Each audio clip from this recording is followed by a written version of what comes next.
We'll take it here in a second. Welcome to the Missouri Freedom Initiative. It's Thursday, gang. It's almost the end of the week. We've gotten past hump day. It is the 12th of May, 2022. Give us a 5x5. Hello, Voodoo Queen. And let's see, Dixie Strong reports she's in a gubernatorial debate here in Alabama tonight. There in Alabama, that is. So, but you chime in and give us a 5x5. While you're doing that, and before we start talking about the status of HJR 79, I want to talk a little bit about censorship. Because recently, okay, we're getting 5x5s across the board. Thank you very much, everyone.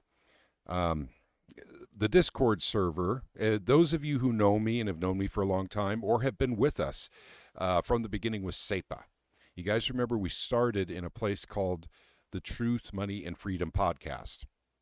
And we had an accompanying Discord server, also called Truth, Money, and Freedom. And it's sad for me to report this, but that account that I had, which was Timmy Chonga. Many of you knew me as Timmy Chonga for years. That's who I was online for years. It's also my dog's name. That account is gone now, along with that server that I had built with several other people. It was an awesome server on Discord. We did a lot of neat stuff on there. We brought together a lot of great people on there, and I'm thinking, and we don't know because Discord won't tell us why they deleted that server. We suspect it's probably because we put in Pfizer dump data actually in that Discord server. And apparently that was offensive to Discord or to Google because actually I think Discord is hosted on Google services. But so censorship is here. And it's actually come and hit us directly because that's a place we built over 5 years. 5 years. Not to mention when you have Discord for 5 years and you have an account with Discord, all the DMs, your contacts, all the information that's stored in those DMs, gone. So if you can see your screen okay, you'll see that I'm under the account Wonder Woman. That's my wife's account for Discord. So I don't want you guys thinking that something strange is going on here, that that I've made a life-changing decision or anything. It's not that at all. I thought you weren't going to talk about that. Yeah. You talk about it. Let's take a few minutes to talk about that. Keep quiet about it. But I don't think I'm going to create another Discord account. Now, we'll talk about that more later because eventually we're going to probably transition off Discord for holding our live streams. We'll still do live streams, but we're going to transition. I use the word transition again. Isn't that funny, guys?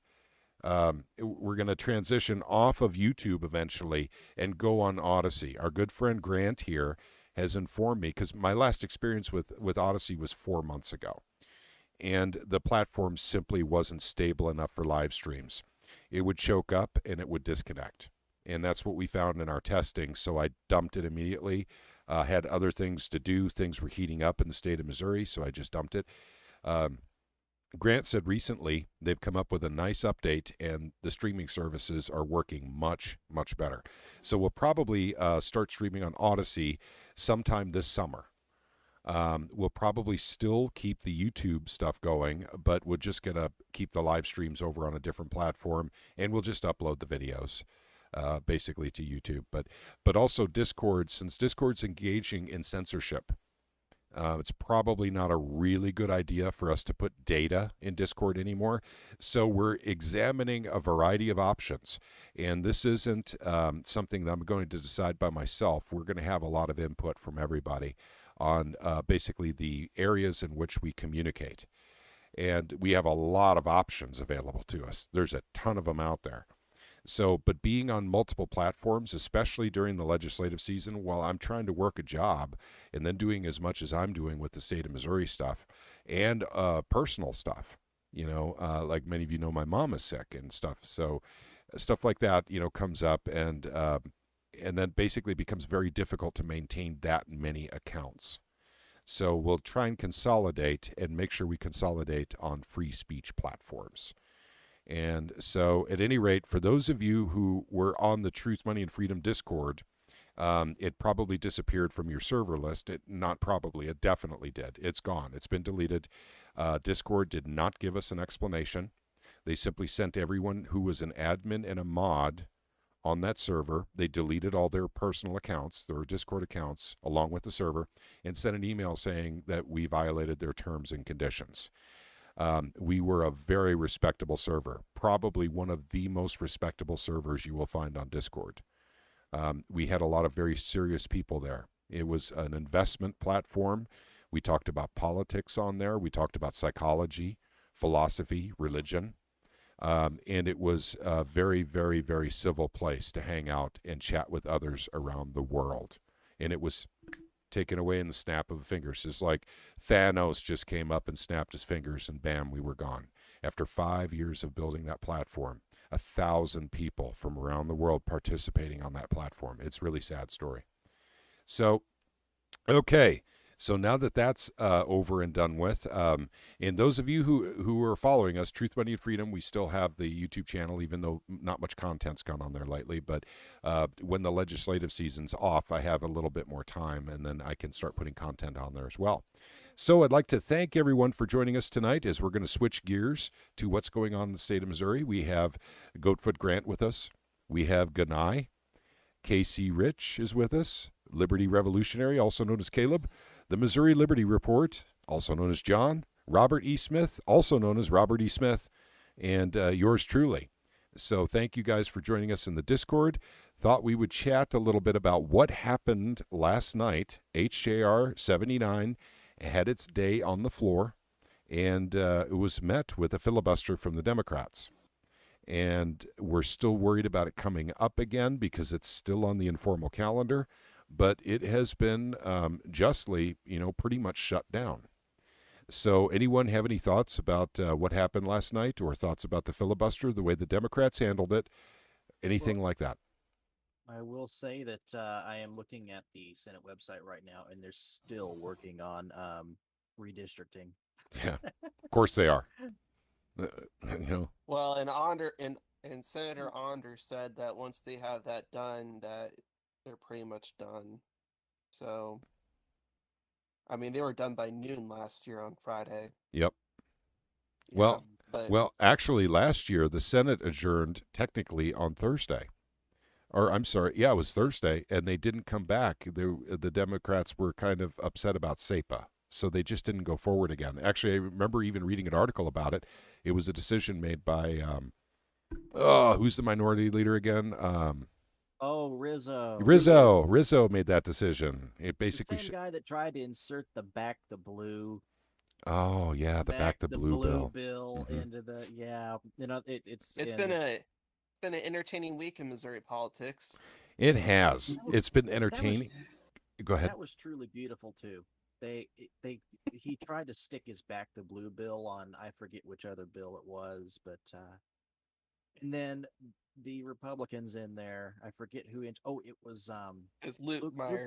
Luke DeMeyer, yeah, decided it was a good idea to undermine. An amendment labeling undermined Second Amendment Preservation Act. Mm-hmm. Yep. Label it. Yep, and then Rizzo got up and made an impassioned little speech. I'm sure I could envision what happened in my head, even though they don't have cameras in the Missouri Senate, that he was standing up there and pointing all the way around the room.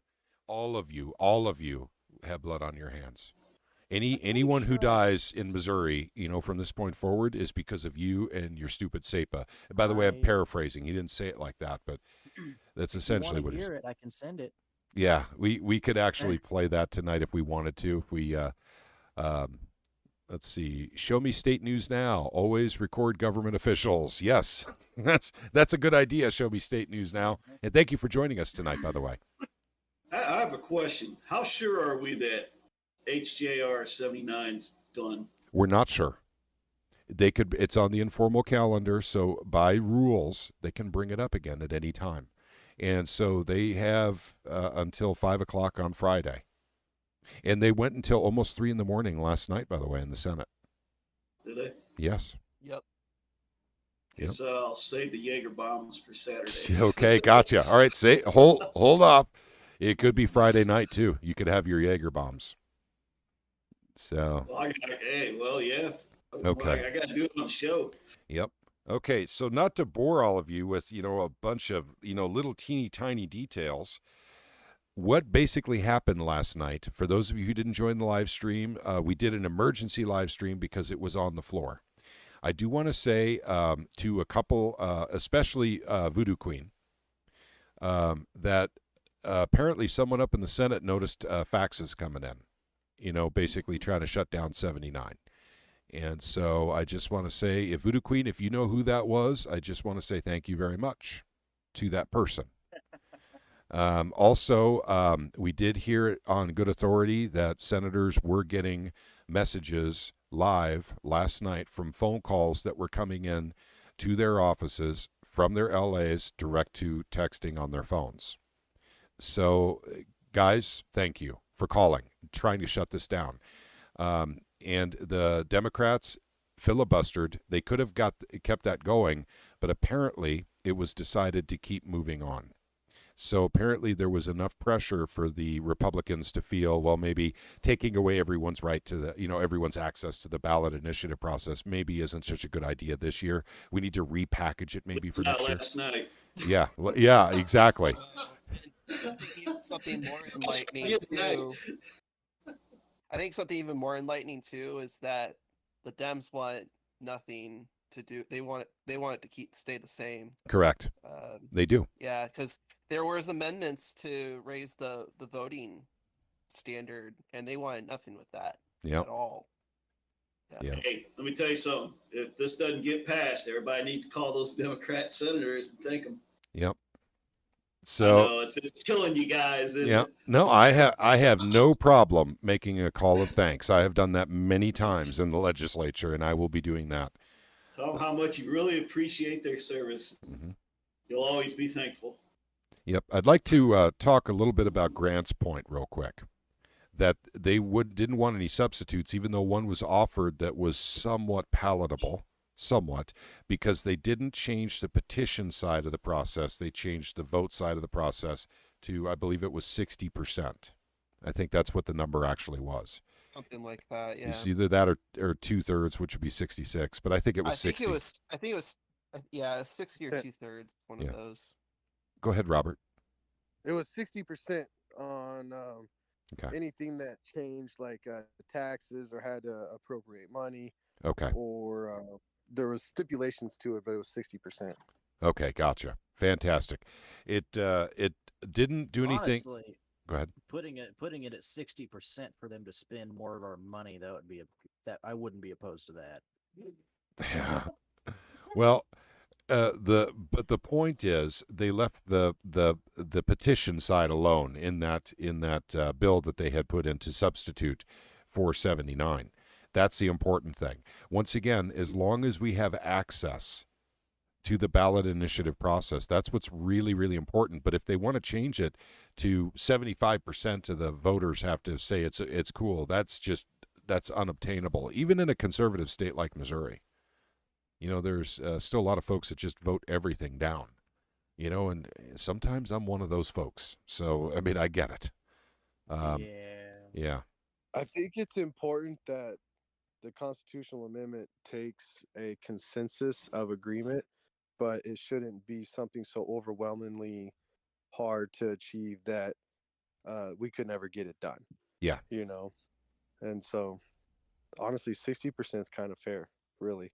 So yep. For expenditures, yeah, not so much on other things. By the time when you start getting into things when it comes to your rights, it's more of you want to have landmass representation in there as well. Mm-hmm. Yeah. You don't want a bunch of farmers that have, all their, a lot of land and nobody else around them to be screwed out of representation and vote. Yeah. Mm-hmm. So that's why landmass is better for that kind of thing. Well, I think the whole reason why the whole argument came up is because people are worried that just 2 or 3 heavily left-leaning cities can pretty much control what goes into or not into the Missouri Constitution. And that's a legitimate issue. Whenever we do something, it should benefit everyone, not just certain classes or demographics. Well, there was a reason why back when the founding generation wrote the Constitution, they made it to where landowners were the ones that actually voted because they know how to spend money responsibly. Yeah. Hey guys, I just got to throw this out here I'm not because even going there. yeah, I just noticed this. I got to say, give a shout out to Bob McGrew Jr. When I was asking by 5x5s, everyone was giving them except for him. He gave me a 9x19. Tip of the hat to you, sir. I got you. So we're not out of the woods. HJR 79, it could still be brought up at any time, but I think the Republicans understand that there's a lot of conservatives out there that do not want this, or they don't want it in its current form. So much so that the Senate drafted, basically an amendment that would be much more like HJR 132. So I think they got the message, and that's because of you guys. You guys making phone calls, sending emails, doing faxes, or making visits to Jeff City. You guys made a difference. To actually, we're not gaining additional freedoms here, but what we are doing is we're keeping our existing freedoms. So that's unfortunately. And they know we stopped it. Yep. And not to mention the people at Show Me Integrity. They've been working on this too. So now if they try and write legislation like this next year, they're going to have to take the bills like HB 132 and stuff like that instead of just trying to shove a bunch of nonsense down people in Missouri's throats. Yep. Not only do we stop this, but basically send them a message. Oh, you think you're going to sneak stuff like that by us? Yep. Yeah, we're Not a watching. chance.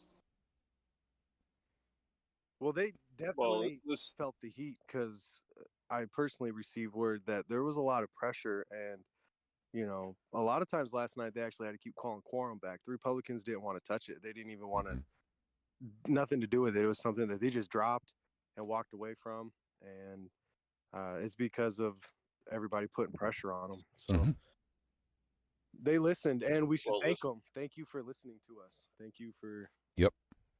Absolutely. The papers should say it's the Democrats that stopped them, and hey, to a degree. Well, Robert's giving us. That's true. The filibuster was the Democrats, but Robert's telling us is that the filibuster would have gone on a whole lot longer if there weren't pressure on the Republicans, so they backed down. Yep. So they pretty much just walked away to where there wasn't even quorum in the room anymore. They had to call quorum several times. You know what I mean? So that's the Republicans, if they were really willing to die on the Hill, they would have carried it through. And they're just like, all right, well, we're going to drop it, save face, and not make such a big stink. And but the media ain't gonna get. They'll talk about Democrats stopping. Like I said, give credit where credit's due, but they're not going to tell you about the other pressures that was put on them. Well, they don't want people to know about that, and that's one thing that I'm appreciative of you guys of demonstrating and showing, because now I have been able to demonstrate and show that in my area. And people that I communicate with are now getting involved in calling, and that's wonderful. So this is the change. Every once in a while, and a generation gets to witness an enlightenment. So, well, it's all about, man. The more people get involved, the better. Exactly. Yep. Everybody has skin in the game. I was just going to say, Ganai has been trying to get in and say something. Ganai, go ahead, buddy. Yeah, go. Oh no, you're good. But I just want to say too, let's not forget, this is not the first year that something like this has been drafted. It's actually been, I think, went back all the way to 2018. So they've been trying this for a while. Actually, it's much longer than that. There's a dynamic change in Jefferson City that made this such a threat this year, and that's because we had a bunch of folks up in Jeff City, conservatives, that wouldn't let this kind of stuff go through. And they've all termed out. They're all pretty much gone. So you have a few people left, like Mike Moon, that wouldn't let legislation like this through. But he kind of stood alone before, the activists got involved and started calling these guys, saying, hey, we're conservative too. We get where you're coming from. We understand there's a problem. You're handling it wrong. And I so, just go ahead. I just dropped that audio segment in the chat. Okay, thank you. So we'll talk about that in a little bit. That's actually had something to do with another thing that happened. It's not HJR 79. But HJR 79, for all intents and purposes, looks like, doesn't mean it is, but it looks like it may be dead for this year. So we're going to keep a very close eye on it. Literally, I got to go to work tomorrow too, but I'll stay up as late as I can tonight and listen to the Senate while I'm doing some other things. If that comes up again, gang, I'm going to do an emergency live stream to start the calls again. And there's a reason for it, gang. It's not because, we're just so, firm in our resolve, that we can't let this through. The problem is that if this gets through, Grant and I were just talking about this before we started. If this gets through, educating the public to vote no on this, because once again, if it goes through the Senate, we still have one more shot to stop it, and that's at the ballot, because it does go on the ballot.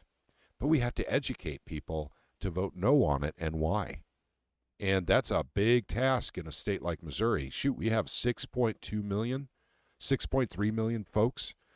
And of course, there will be a lot of people going to the polls in November for election. You guys know this.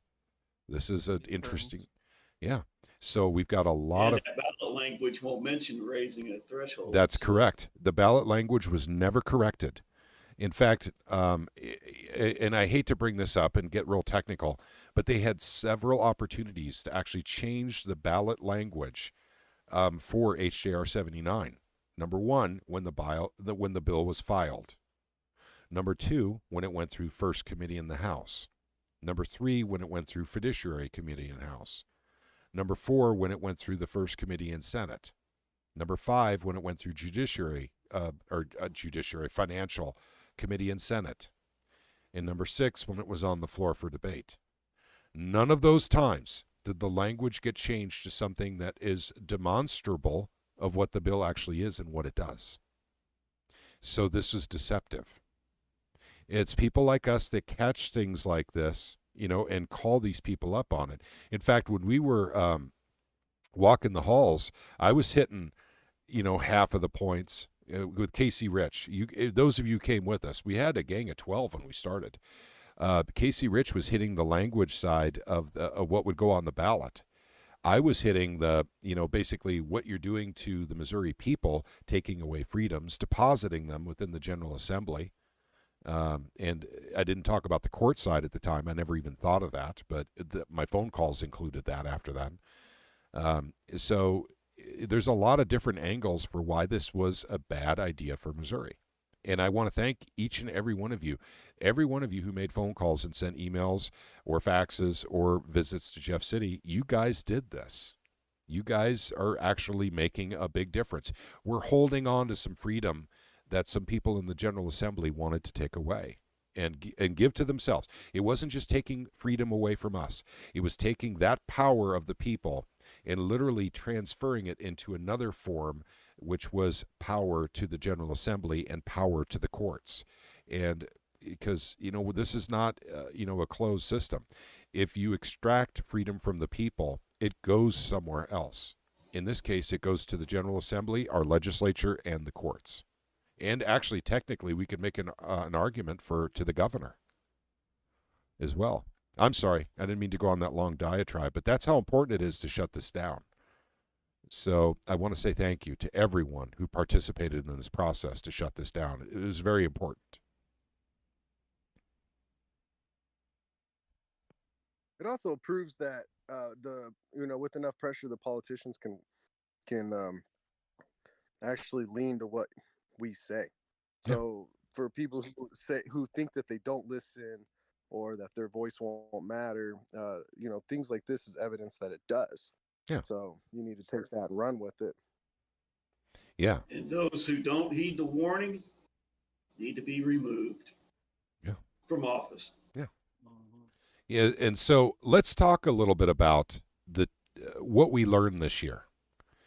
We learned a lot this year because this year was not necessarily the best year for a brand new, upstart organization that's looking to keep Missouri constitutional and to actually enhance the freedoms of the people of Missouri. And if you want to have fun with it, compete with its new state project in New Hampshire. I know you guys are starting to watch us, so hello out there in New Hampshire. We like what you're doing, but we intend to beat you on the road to freedom. We're gearing up for it big time. And This was show me state. that's right, the show me state. And, we got something on you guys, and we talked about this on Twitter. I believe it was on Monday night. And that was you guys are getting SEPA done, but you're getting it done without teeth. So we'll still have that over you. And so That'll be a Zappa. no, yeah. Well, no, I've Teeth and Zappa. yeah, I know. I am Gotta have trying. teeth be Zappa. Yep. So you guys need to get teeth in your SEPA bill. And in fact, I have reached out to you guys on Twitter to help you guys do it, but the communication just stopped suddenly. So hopefully you guys got a copy of our bill, and you're looking it over, and you're making amendments before you go through the Senate, your Senate, because that's the last step, and then basically go back down to your House for approval. You guys should have a stronger SEPA bill than us. We want you guys to succeed, and you guys have all the tools to do it there. Please do it the right way. If you're going to pass SEPA without teeth, just don't pass it. Wait till next year. Don't do a feel-good bill. That's my advice to the people of New Hampshire. Not that they asked for it, but I'm offering, because we did get SEPA done. And a lot of us here that you see on the screen here today worked very hard to make that happen, but we did it with teeth. We weren't. It doesn't feel good. Yeah. And by the way, just as an aside, not that I want to go into the history of SEPA right now, we could, but the fact of the matter is there was a point where it looked like the teeth were going to get dropped, and we all agreed as a group if they had to negotiate the teeth out, we were dropping the bill and we would start again next year. So that's how determined we were to keep the teeth in our SEPA bill. And that's what the teeth are, of course, is the enforcement mechanism to actually fine people in law enforcement that would break the new law. So that's what we mean by the teeth in the bill. So what have we learned this year, gang? Yeah, I mean, everyone probably learned some stuff. I'll go last because I tend to talk too long.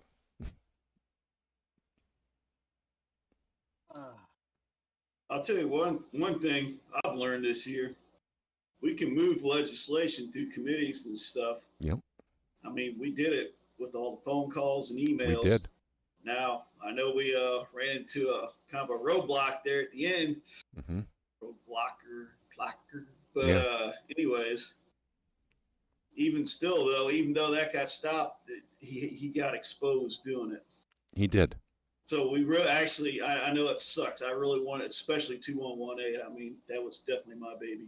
Mm-hmm. And I wanted that thing to get to the governor's desk. But even though those 3 bills got stopped, man, we did expose a lot of corruption. Yep. And people are taking notice now. The media ain't talking about it, and they never will, but they're all taking notice. And we got unfinished business with, the guy that blocked our legislation. Yeah. Well, Go ahead, Ganai. the one thing that I learned when Casey and I went to go testify on 2118 is that some of the people that was on the committee were not afraid to voice their opinion that they support the police unions, the prosecuting attorney unions. So that just lets you know right there that they may say that they're working for us, but essentially they're really not. Yep. So, Yep. So that's what I learned. Because like I said, they wasn't trying to hide it. They even came out when another individual was giving their testimony, and they came out and said that, oh, do you not support the police departments? And the gentleman said, yes, I do. And this one rep said that, well, if I'm sure that some of the unions and the lobbyists sitting behind you, I'm paraphrasing, but like maybe that you don't really support the police, and we support them. And so like I say, they were not hiding it whatsoever. Yeah, we saw a lot of that in 2020 and 2021 too. You know, with the Missouri Sheriff's Association, we saw a lot of that going on. We saw it this year with the Police Chiefs Association, actually starting to try to nibble away at SEPA. And these organizations have federal lobbyists that hang out in D.C., get federal money, bring it back to Missouri, repackage it in the form of grants, and then they get used to it and addicted to this money in the police stations and sheriff's departments. And then they start saying, you guys need to start trying to shut down SEPA, otherwise the flow of these funds may shut down because the federal government won't be very happy with us. It's really simple, gang. It's a very simple operation, actually. And this is the Fed having influence on the Missouri legislature using law enforcement in the state of Missouri. It's actually a simple concept.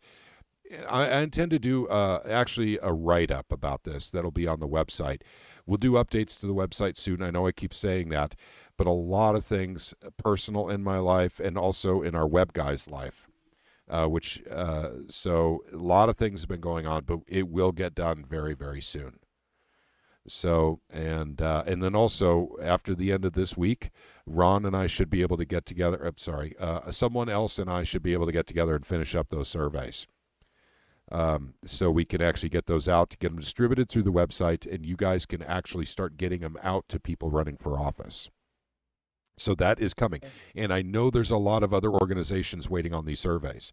And I apologize, guys. We want to get it right the first time. But we decided to stop and make updates because in lieu of what's happening in the Supreme Court right now. I feel like, Patrick, you gave a pretty good transition to kind of what I learned this year, in that especially the budget weeks during the legislative session this year, like I never realized like how much federal money is being pumped into this state for Yep. so many different programs, and especially with inflation right now and all the shortages we have, we really shouldn't be taking any more federal dollars. No. In all honesty.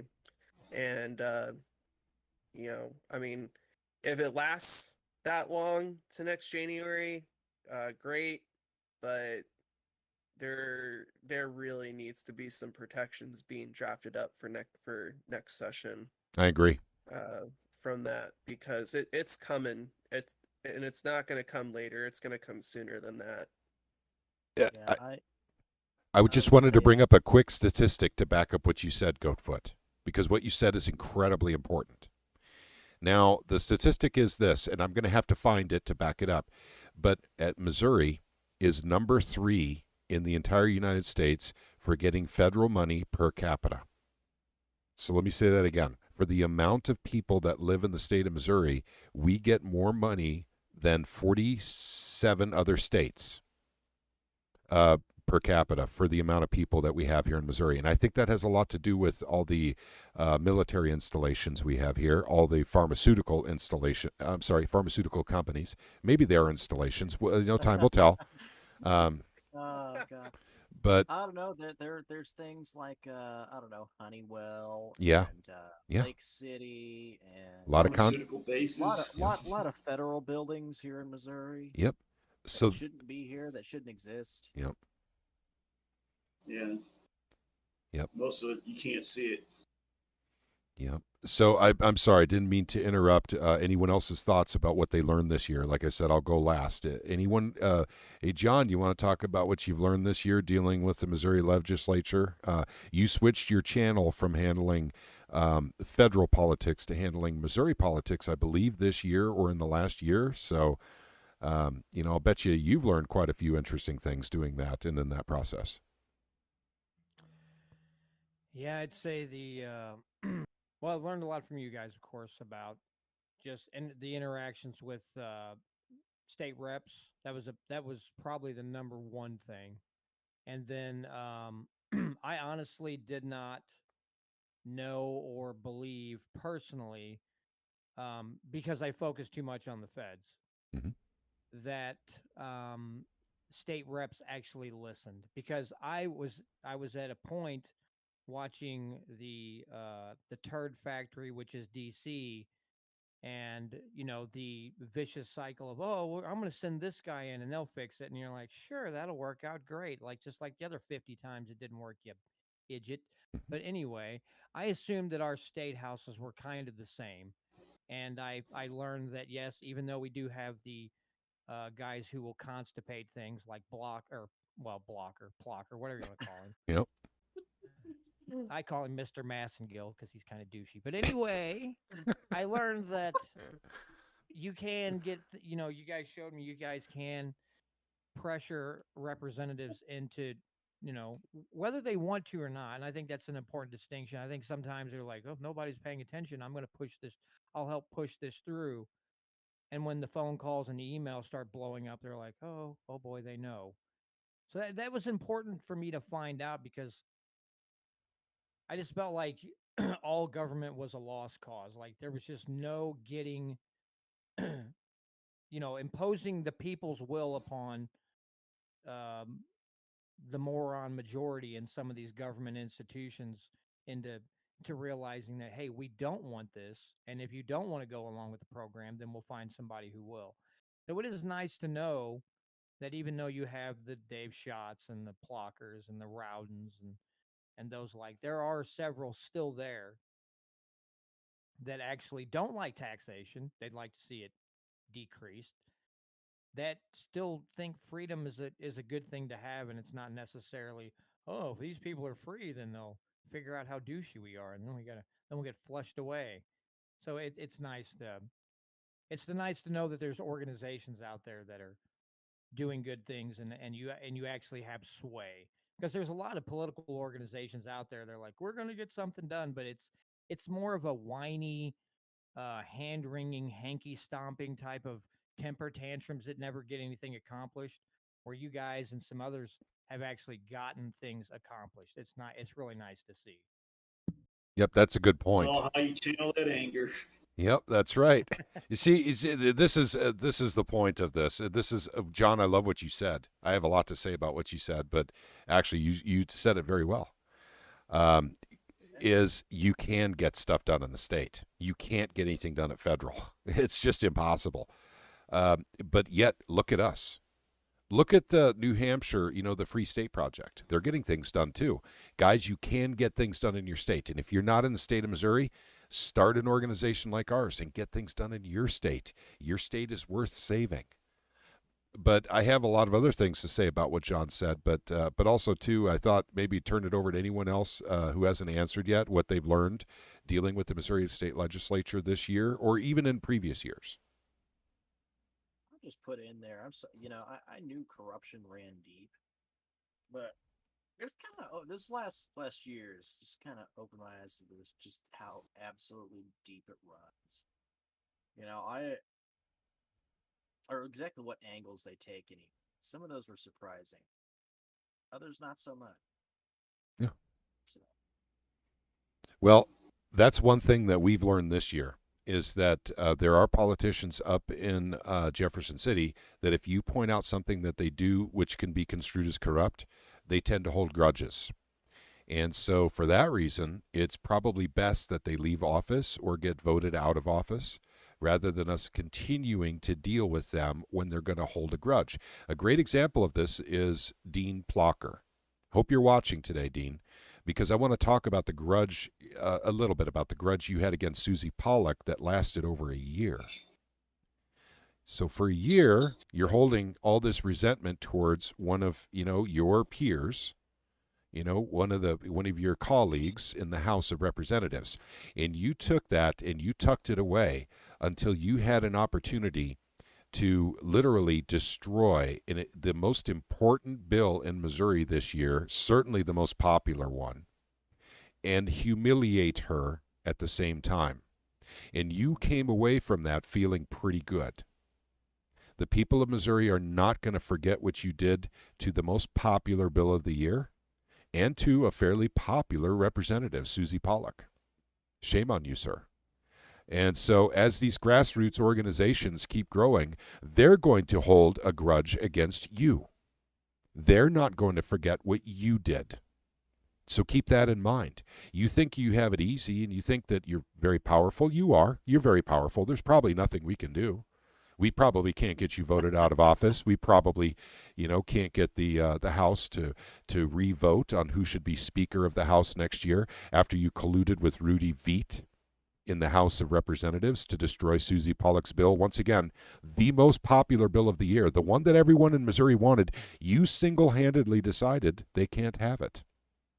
And the only reason we can find is because you're taking so much darn money from the medical community that do want kids to be vaccinated with, the beer flu vaccine. So you know what, Dean? What you did will definitely see the light of day by November. I hope somebody Googles his address and everyone sends him a big bag of dicks. well, I'm not going to condone that. My opinion. That's just my opinion. I'm just saying. A large bag of phallic It symbols seems is worthy. probably not the best way to handle the situation, but it is a way. Well, it's as simple as an Amazon order. Just get one that's made of chocolate. Just have it sent to his door. Yeah. And so I learned that this year, that some of these folks up in Jeff City are vindictive and childlike and petty. And I have to assign all of those adjectives to Dean I Blocker. feel attacked over here. Yeah, seriously, I could be petty as hell. Okay, gotcha. All right, well, maybe that's You the... wanna play petty? There's nothing Play wrong with petty. being petty for the right reasons. Okay, gotcha. All right, well, we'll My keep wife's that in back mind. here agreeing with me. Because then it gets funny. Because then the people get to make fun of him. Mm-hmm. But another thing I learned, not necessarily just this year, but in previous years, is the response you get basically for the way you deal with the politicians in Jeff City and their assistants. The old saying that, basically honey is better than vinegar. It's very true up in Jeff City. If you go up there with a bunch of attitude, and, you start trying to tell them what to do. The main thing here to do is to listen to what they have to say. So they have things to say too. Listen to what they have to say when you go up to Jeff City or you talk to them on the phone. And when you email, you don't have to listen to what they have to say. You can just tell them what you want done or what you need done. However you want to word it. So, but I also learned basically to take a beating well, because we had a lot of big things planned for this year. We had a gold and silver bill that never ended up in Senate research because of redistricting. That was what was happening at the time. And so we missed the opportunity to get that actually converted from outline form into a bill. We will not make that mistake this year. I will personally write the bill. I will personally write it, so we don't have to wait for that. So I've learned that not to rely on others. And once again, I'm not blaming anyone in particular because redistricting was the main issue at the time. All resources were going into it for a long time. But I also learned that to take a beating real well on a bill that's so obviously popular. We had 3 of them this year. They were incredibly popular. And I really thought we were going to get at least 1 or 2 to the finish line. And Dean Blocker prevented all of that, actually. So I've taken a beating. We've all taken a beating this year. But at the same time, if JR 79 does not make it over the finish line, that is one hell of a success. That's a big one, gang. That's a big one. That's a huge one. Because if that gets voted in, okay, let's just say the worst case scenario, gang. I'm just saying this, for illustration purposes. If that gets through the Senate, it goes in front of the voters, and they vote yes on it, that will be virtually impossible to ever remove. The courts will have all the power at that point, along with the General Assembly. They won't give it up. Yeah. I saw a Calvin Coolidge quote today saying, it's better to kill bad bills than pass good ones. Yes. Yep, we were on the defensive this year, mostly. So, yeah, that's okay. And I'm sorry I tend to talk much. Do you guys want to say something here before I get to some of our YouTube comments? Oh, not much. Want to go through comments? Oh, there we go. Hey, Charles is here. Hey there, Charles.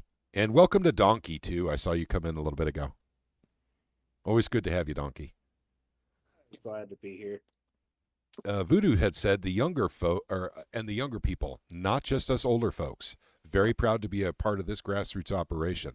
Voodoo, we are proud to have you with us. You are an email writing machine. We could all learn something from you. Warrior Class says, I learned that Dean Plocker is a corporate representative rather than a representative of District 89. We all learned that this year. Actually, I already knew that about him. I knew he was controlled by law enforcement, and that's from previous years trying to get SEPA done. Let's see. Back the blue until it happens to you says, show me state news now. And I suspect That one's that, pretty catchy. yeah, it is. Actually, we could probably turn that into a song. So maybe we should write a song like that. Let's see. Bendex needs to go, Voodoo Queen says. I think reference to Plocker. Warrior Class says, anarchy does have a certain appeal. That's a very, very good, poignant statement you just made there, because actually there are certain aspects of anarchy that actually bode well for the freedom of the people. You say you were getting better. So it's certainly something that we wouldn't discount entirely. Hey, Charles, you're out in your shop. Hey there, Charles. Yep, he sure is. Ballot initiative should be to bar Dean Plocker from any leadership roles in Missouri government. I agree with you, but that's going to be a vote of the caucus. We can't make that decision for leadership roles within the House of Representatives. So that's something that they have to decide up there. But we can certainly make phone calls, send emails, and let them know what our opinion is on Dean Plocker, and maybe they can get something done in case, he wins his election, which is most likely the case because he's too powerful and big, and he has too many financial backers. There's just no one can beat him. There's just nothing we can do. Yep. Let's see. No, that makes everyone look childish and no pettiness. I agree with you. I'm not big into being petty. And it doesn't have to be personal. It can be just business. Let's see. Grabs of public attention when politicians become laughing stocks. Modern tar and feather. And there's some room for that as well. However, when you're an upstart grassroots organization, you got to be careful how you proceed with that kind of stuff. Patience, determination. Patrick is correct. Let's see. And let's see. Nope. Make them laughing stocks too, says Liberty. I think we can make them laughing stocks. Mom on there. Okay. I'm replying to Mom on there. You got to make Okay. them laughing stocks because you got to be able to get the public's eye on them. Well, And the fastest way to do that is to stir up serotonin. well, I agree, and there's certainly room for public shaming here, but we don't have to go to the pettiness level that he did. For instance, you talk about what Dean Plocker did to Susie Pollock was petty, and it was spiteful, and he wanted to humiliate her in front of her peers on the floor, and he partially accomplished this. I have no interest in humiliating Dean Plocker. I just want him to go away. Oh, no, I'm And kind of not an eye. come back next year. Yeah. Me personally, I'm an eye for an eye guy. He Yep. screws people over and then humiliates someone trying to do right. But Are I you think suggesting you're going to release those photo negatives we have of Dean Plocker? Because we're not supposed to be talking about that at all. I thought we weren't supposed to talk Yeah, about that. that doesn't happen on the live streams. That is only on the internal meetings. And here I was keeping quiet about it. I not know. It's like saying he's anything. spilling the That's- beans. Holy crap. Caleb, okay, no more. Let's just keep it on the down low from this point on, all right? Okay. All right. it'd be great if you had some, though. Yep. Let's see. For the tar and feather comment, pine tar is really expensive. It is. Since oil's gone up, tarring and feathering is yeah, probably not it's the way Oh, of yeah, humiliation like of choice. 5 buckets, like $310. Yeah, that's a good point, Donkey. That sounds strategic. Yeah. We need to Not, find, not that I'm Is looking up prices on pine tar. Is- we need to find a more economical approach. Yeah. About asphalt. Could we Ain't do that expensive? corn oil and tar? Corn oil's pretty cheap. Super glue at the Super glue. dollar store. No, super glue's really high, man. I just bought a Yeah, package of that a super- month super ago. glue's Holy gone up. crap, man. Hey, what about flour and water? Flour and water. Isn't that turned into glue? Yeah. Okay. Shoes. Well, that's one possibility. Flour's going up too, though. Like, it's starting to disappear again. Yeah, flour's going to get really expensive in about 7 months. As far Flour, as or what are you gonna do? Fry this dude? Come on, man. It does sound very much like they're going to do some sort of batter. It's what it's sounding like. Oh, hey, there we go. Rhino Wow, this 76. one, man. Rhino 76 is maple syrup and fire ants. Yeah, Rhino. That Okay, so Minecraft, Rhino in 76. Minecraft. Rhino 76, that does kind of bridge on the side of what is it, scaphism? yeah, That does bridge onto the side of scaphism. yeah. Maple syrup and fire. Maple syrup. I'm thinking maple syrup and fire ants are cheap, guys. I mean, they're relatively inexpensive, and maple syrup is We got 2 nests in the backyard. Yeah. Anybody want? okay. So and of course, everyone, we're just joking around. We're just joking around. yeah, it's all this is in Minecraft. Yep, that's right. So yeah, nothing serious at all. But I do think it was a learning experience for all of us this year. Also, one more thing I want to say that I've noticed about this year, all the grassroots organizations that popped up this year was really freaking inspiring. We have it going on here in Missouri. If you're not in Missouri, you really need to start a grassroots organization and start going after your state because it's catching fire here in Missouri. And there's a whole slew of them that have come up. And it's been mostly because of the beer flu, but SEPA is how we started. So we were, our organization started before, the beer flu. We had it. Go ahead. It's just getting all these hundreds of independent groups to unite together on common goals that can be somewhat challenging. Yep. But given that, all these libertarian, backed groups, regardless of their political identity, all want to achieve and move towards the same, objective. And that's why we've got to, I would say organize independently, but be able to move coherently and work with other organizations. One of the problems that we've had, we've seen is there's a lot of pride with starting an organization, and sometimes people see it as a threat to their authority over their organization, and they don't necessarily want to work with others. And we've seen this actually with the Freedom Convoy. There was a lot of accusations that other independent groups were, quote, trying to take over their convoy. Mm-hmm. So that's the issue, like if we're going to get other people to work together, and someone comes up with an idea that may be better, just because it's coming from a different organization doesn't mean that they're taking over, the Missouri Freedom Initiative.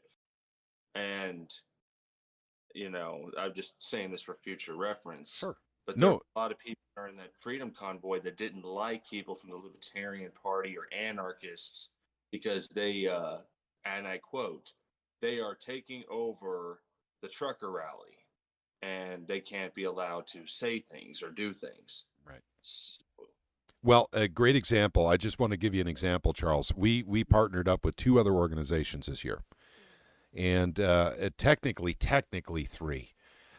So the first one was Jody Grace's group, Make Missouri Great Again, and that was over HB 2009, which was to basically make it parents' choice on vaccinations for kids in public schools.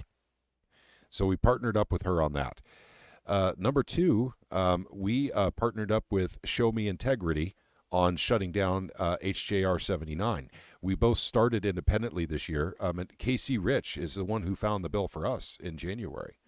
And once because we were reading through bills on live streams, to find out what we were going to do that year, what we were going to get behind.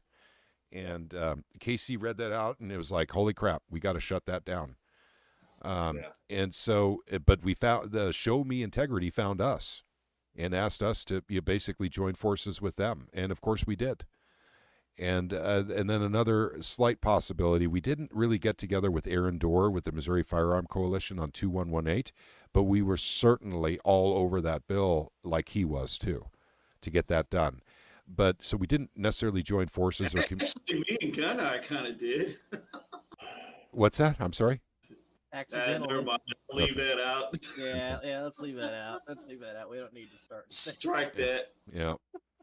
So, but at any rate, so we work well with others. You know, when we have a common bill that we want to see killed or go through the process, we'll partner with anyone that has the same goal.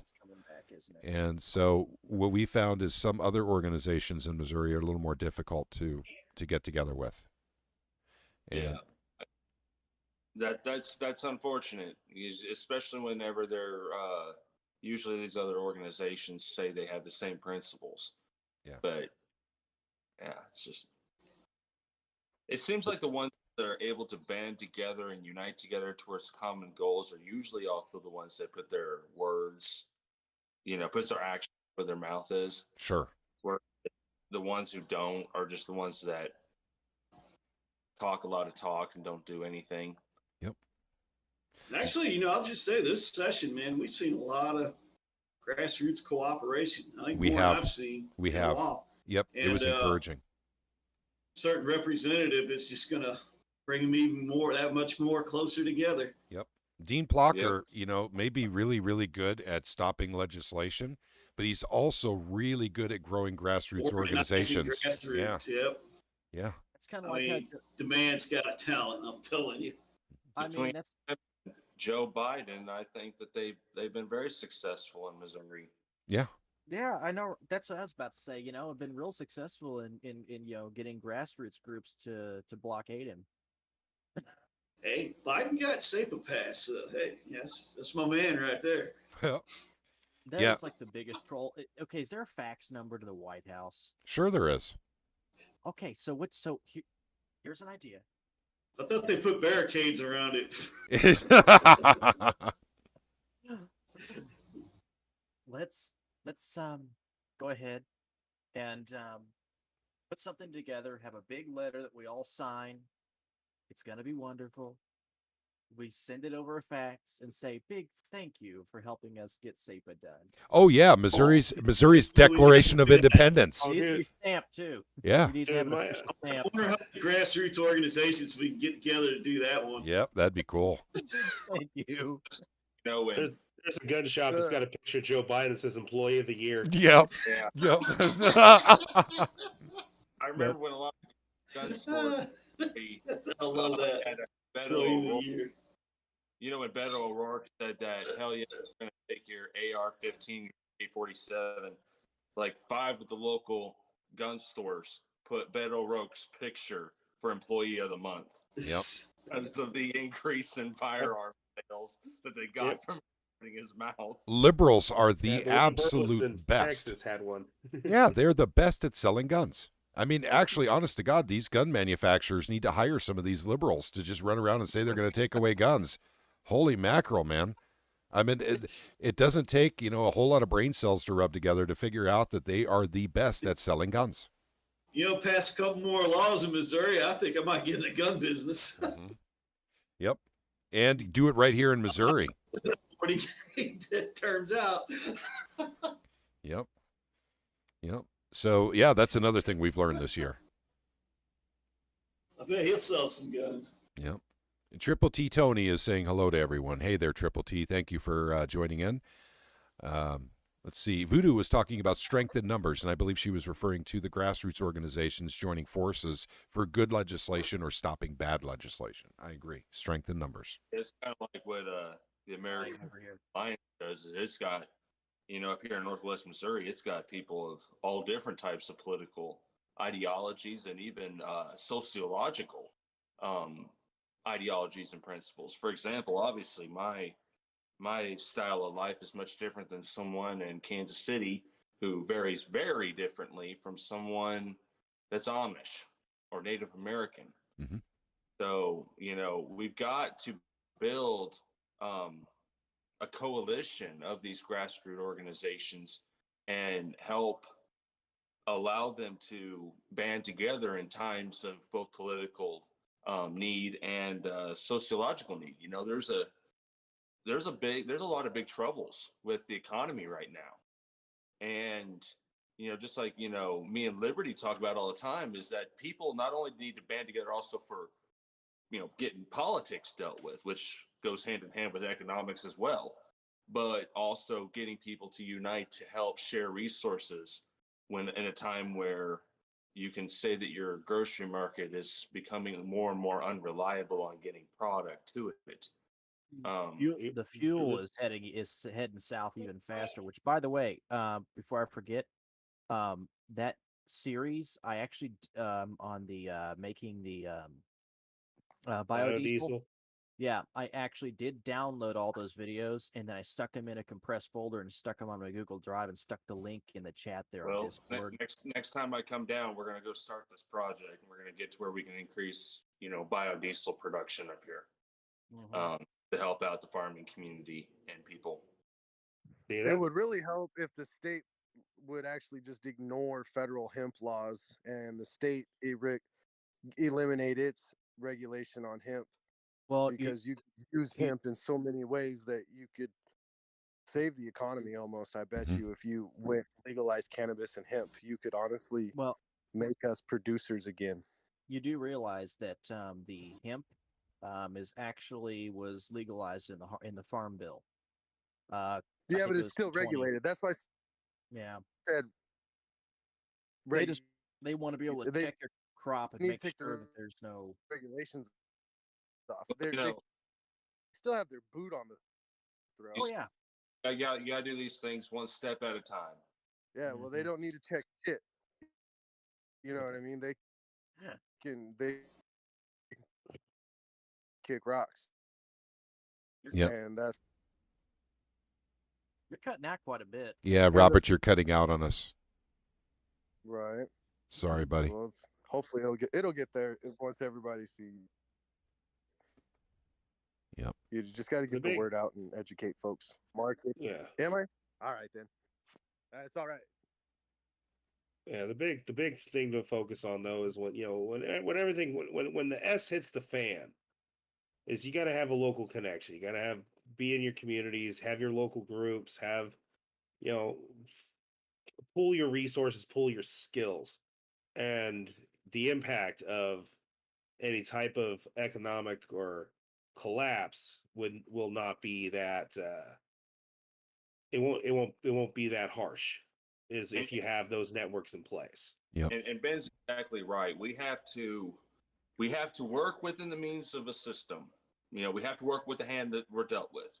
But we also, like, this is, multiple different groups. I mean, obviously this is a political based one, but politics influences our lives every single day, in negative and good.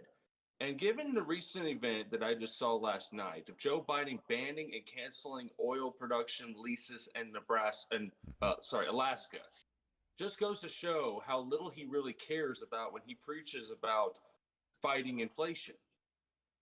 So how can a president sit there in less than 48 hours, complain and say that he understands our struggle with high gas prices, and then bans and cancels leases on oil production?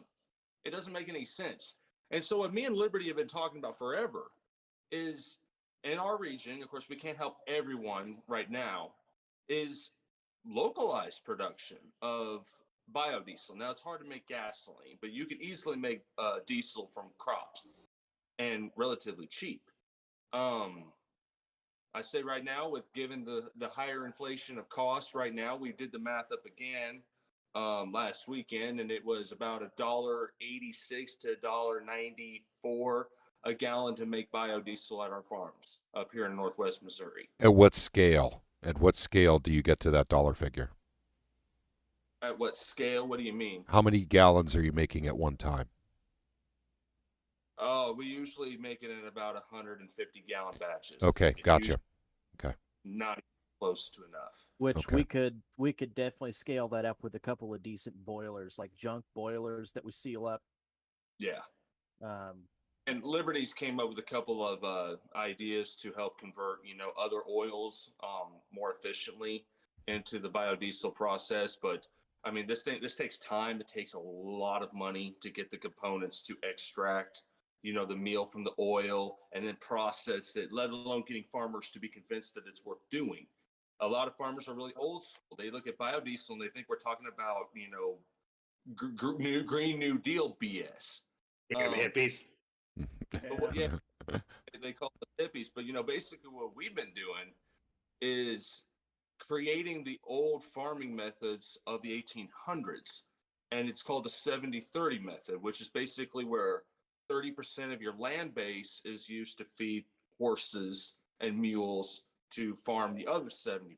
Well, instead, what we've done is we've converted 30% of the land base for a few farmers to be sunflowers, canola, and high yield oil yielding product, and then extracting that and making biodiesel to run their tractors for the other 70% of their land.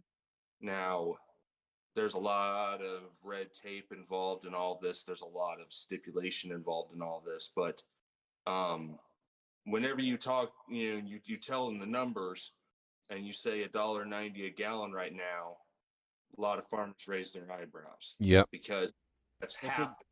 Yep. Right. What? It can be even cheaper. Yep. It can be even cheaper too. Guys, I'm pretty technical on this stuff. I try not to be, but I've got a very important question.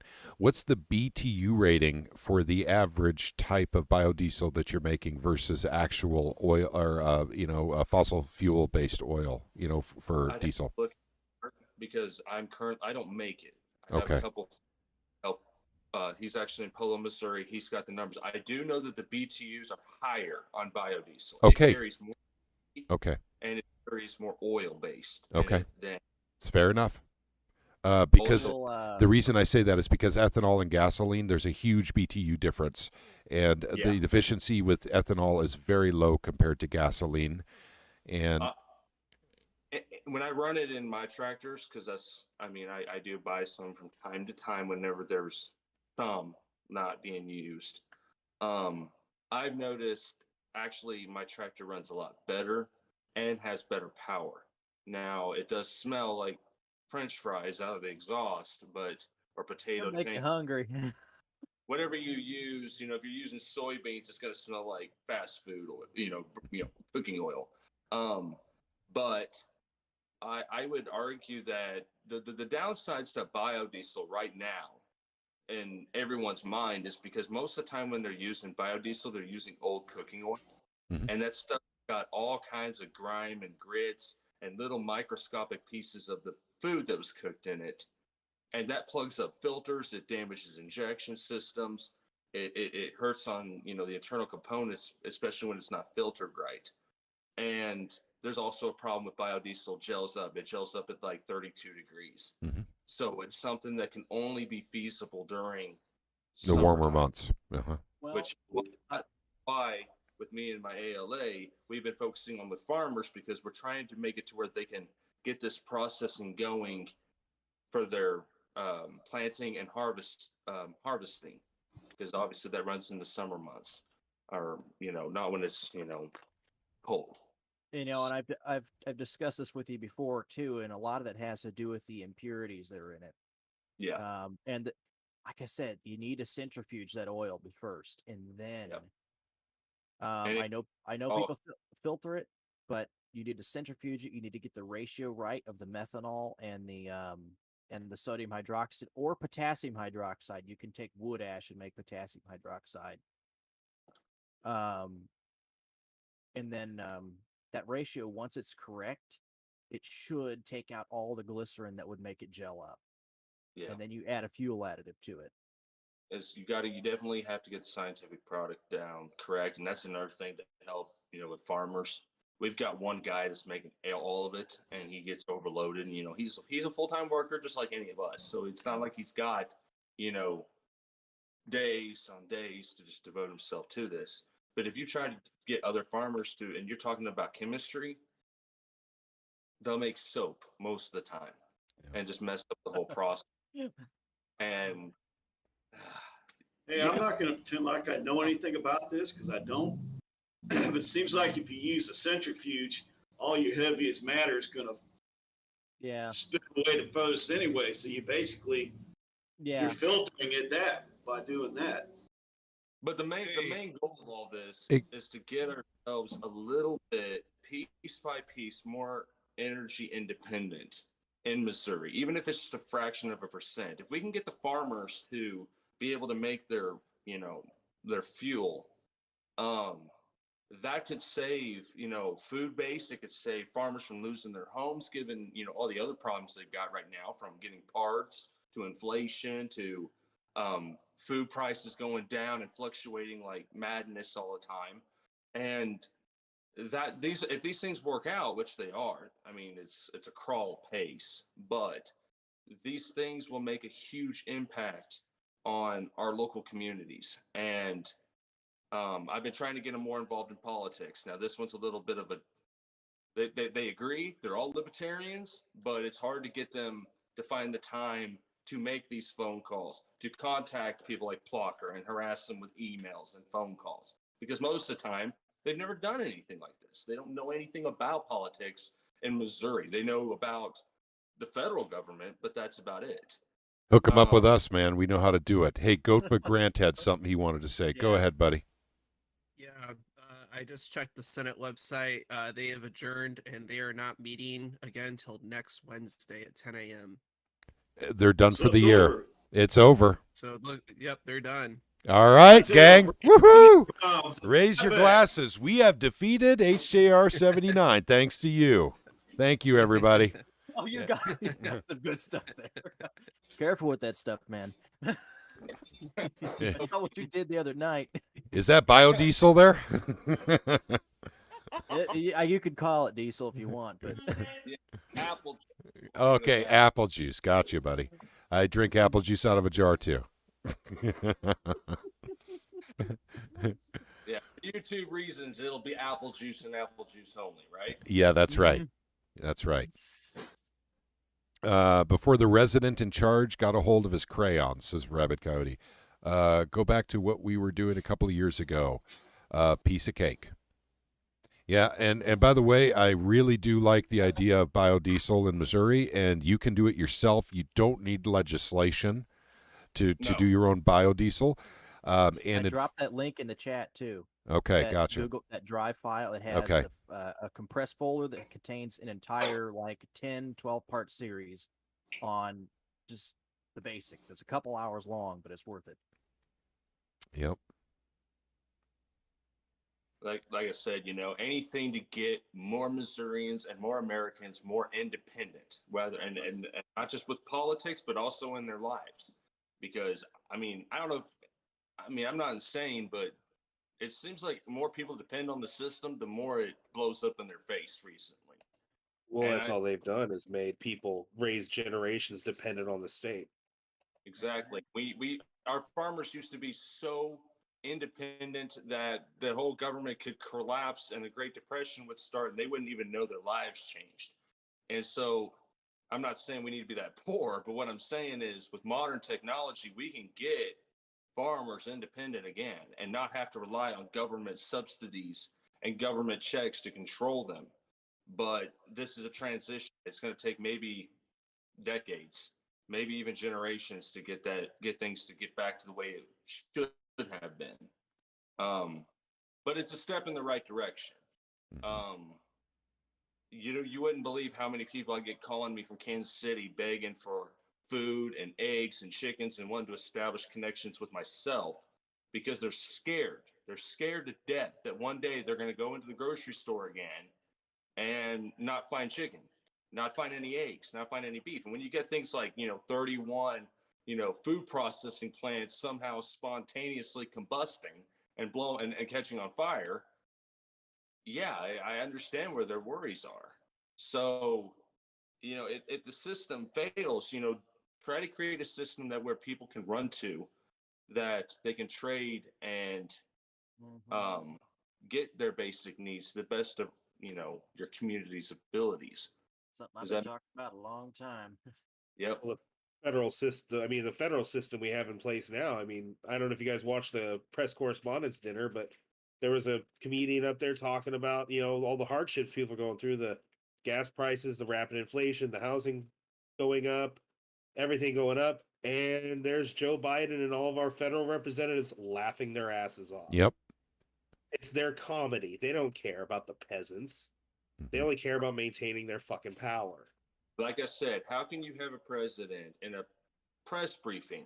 Yeah, I mean, 2 days ago, talking about how bad it was during the Depression and how he knows how he's going to fight inflation and the rising gas prices. And he's going to work with all this and that and this and that. And then the next day, his administration shuts down oil and gas leases in Alaska. It doesn't make any sense. That's doing the opposite effect. That's going to cut more oil. Oh, hang on. Are you saying that a politician was being hypocritical? I mean, come on. God, say it in so, man. Come on, man.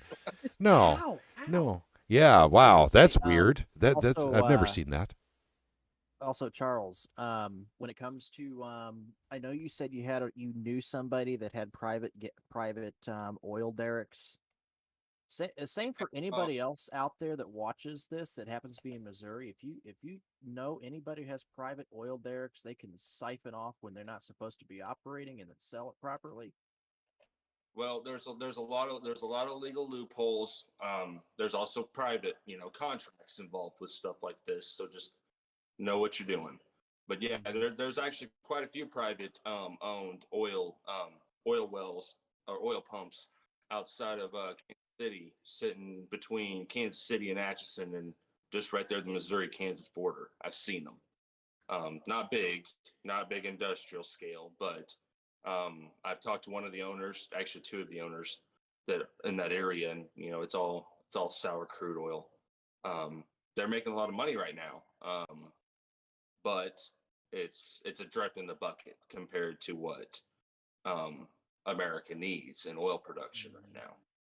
But if we're talking about just Missouri specifically, honestly, even if they pumped and we refined all the oil that they made, it may keep Kansas City, but it won't. It's not enough. It's really not for the. But I'm saying that in combination with the bioproduction, and then I would like to look into setting up algae pools to extract the oil out of those, because I know that's a lighter oil. It has different set of hydrocarbons in it. Yep. That's it. All right, guys, it's time to toast now.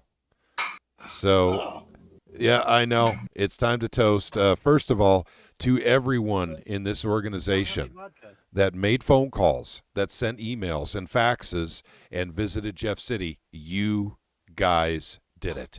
It doesn't matter if you're the Missouri Freedom Initiative, if you are Show Me Integrity. You guys did it. You guys actually showed everyone that it can be done.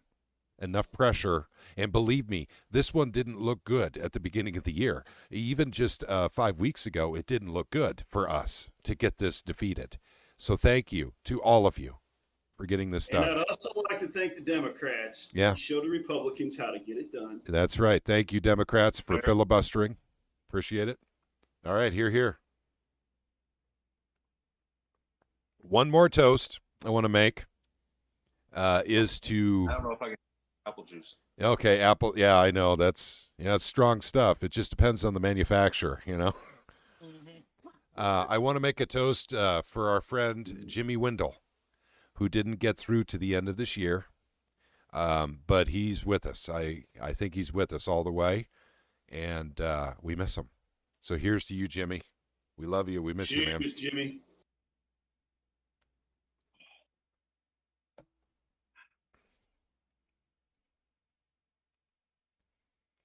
Okay, gang. We got her done. And let's see, Mad Mom is in the YouTube side. Mad Mom, if you didn't hear, the Senate has adjourned until Wednesday of next week. So they're doing business after legislation. Legislation is over for the year. So unless there's something in the Senate, or I'm sorry, in the House that was already passed by the Senate. But that certainly does not apply to HJR 79. It's dead for this year. Yeah, Voodoo Queen says, love you, Jimmy. Yep. We love you, Jimmy. Right we there. miss you, buddy. I forgot how bad UV blue is. So we're talking about counter economics. So that's basically the subject matter that we've brought up. And I know it's kind of a little bit of a deviation from what we normally talk about, but the legislative season technically is officially over for us as of this moment. So thank you for the update on that, GoFit Grant. So basically, biodiesel. For those of you who don't know, like you've been on Mars, for the last month, diesel is going through the frickin' roof right now. And that doesn't just affect your average mom and pop that has a diesel truck. That affects farmers at a very, very, very interesting level, which is whether Even or not bigger with semis. well, It semi affects- trucks. Yep, everything, shipping. Farmers. It affects everything, and there is no end in sight to diesel going up because we're actually running into supply problems with diesel, as Charles had mentioned earlier. Where basically Biden said just literally, I think it was 3 days ago, he says he feels America's pain. He's going to do everything he can to bring down the prices of of gasoline, basically our fuel. And then turns around and decides not to renew leases up in Alaska, basically where we're currently pumping oil. So those operations will have to stop, and I believe they stop in June, because those leases, the federal government's not allowing them to be renewed. And not to alarm anyone on this matter, but my company, as well as others, I am a truck driver, by the way, received emails and notifications to our trucks from Love's truck stops, where most truck corporations go to, that they are experiencing chronicle, in their words, fuel shortages at all of their truck stops across the entire East Coast, and warned that they could possibly have their truck stops shutting down if the supply chain does not improve, and to take steps, to try to ration fuel for their rigs. So if it continues onto this trend, because whatever happens on the East Coast and far West Coast, ends up becoming a problem for the whole nation usually, because that's where the populace is mostly centered. We could be experiencing gas rationing and fuel shortages that we haven't seen since the 1970s. Wasn't that fun? I actually remember that. I was a little kid back then, but I do remember it. I remember waiting in line in our station wagon for an hour and a half to fill up the tank before we drove up to Grandma's house. An hour and a half wait in a long line to get gasoline. Yeah. It's ridiculous, because we all know what the answer is. Let us drill the oil here. Yep. Drill the oil here. Finish the pipelines.